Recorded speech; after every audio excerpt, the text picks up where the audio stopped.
일본이 우리나라를 화이트리스트에서 배제한 것은 두 가지를 의미합니다. 첫 번째는 미국, 영국, 독일 등 최우방으로 생각하던 27개 국가에서 제외한다는 것. 두 번째는 일본이 한국을 자국의 안보를 위협하는 국가로 이해해야 한다는 것입니다. 여기서 한 가지 문제가 발생합니다. 한국과 일본은 지정학적으로 아주 긴밀한 관계를 가지고 있죠. 바로 북한 때문입니다. 북에서 발사하는 미사일, 그리고 그 잔해에 대한 정보들, 비밀리에 북에 들어가서 얻어오는 첩보들, 이런 정보들은 북한과 등을 맞대고 있는 남한이 아니면 알 수 없는 정보들입니다. 남한의 입장에서도 일본의 전략 자산인 군사위성과 이지스함에서 획득하는 정보들은 상당히 가치 있는 것들이라 할 수 있습니다.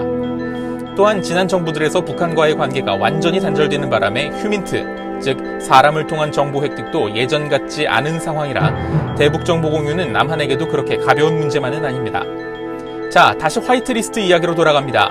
일본의 화이트리스트에서 우리가 배제된다는 것은 한국이 일본의 안보를 위협하는 국가가 된다는 것을 의미한다고 했습니다. 그렇다면 공동의 적을 방어하기 위한 협정인 대한민국 정부와 일본국 정부 간의 군사비밀 정보의 보호에 관한 협정, 즉 지소미아를 더 이상 유지하는 것이 과연 앞뒤가 맞는 얘기일까요? 안보 위협 국가와 2, 3급 수준의 극비 군사비밀을 공유한다는 것은 어폐가 있습니다.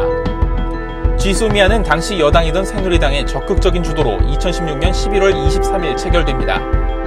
북한이 동해에 띄운 SLBM의 위협을 막는 데 큰 도움이 될 것이라는 말도 함께였습니다. 하지만 이런 기대는 기우였습니다. 2017년 3월 22일 북한이 발사한 미사일에 관한 정보를 한국은 전혀 파악할 수가 없었는데 이에 관한 정보를 요청하자 일본이 거부한 사례가 있었습니다. 어렵게 체결한 협정인데도 불구하고 정작 정보 교류에 적합한 시점이 되자 공유를 거부한 것입니다. 지소미아는 매년 협정 시한을 연장하도록 되어 있는데 한국은 정권이 교체되었는데도 불구하고 문재인 대통령이 1년의 기한을 더 연장하기로 합니다.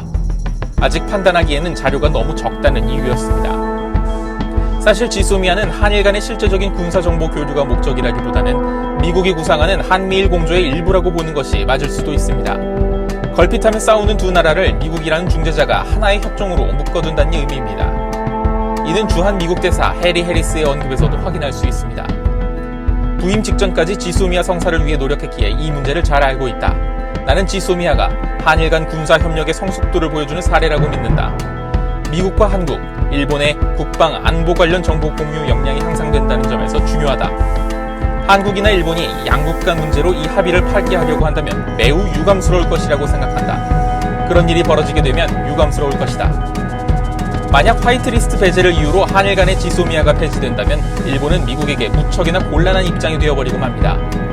미국은 분명하게 한국을 화이트리스트에서 배제하지 말 것을 주문했으나 일본은 8월 2일 화이트리스트에서 한국을 배제하는 결정을 강행합니다. 여기서 한 번 심기를 건드리게 됩니다. 한국도 처음에는 수출 규제 조치와는 관계가 없다며 기본적으로 협정을 유지하겠다고 했다가 7월 19일 보노다로 담화 이후 협정에 대한 모든 옵션을 검토하겠다고 입장을 바꿨습니다. 미국 역시 지소미아가 흔들리지 않았으면 좋겠다는 메시지를 반복해서 내고 있습니다. 아차 싶었던 일본은 7월 23일 지소미아를 파기할 생각이 없다는 입장을 냅니다. 하지만 한국은 국민적인 분노와 강경한 입장의 대통령이 협정 파기 카드를 만지작거리고 있는 상황이죠. 한미일 공조를 만들려는 미국과 멋대로 일을 망쳐놓은 일본. 이제서야 자신들이 얼마나 엄청난 짓을 벌였는지 이해한 모양입니다.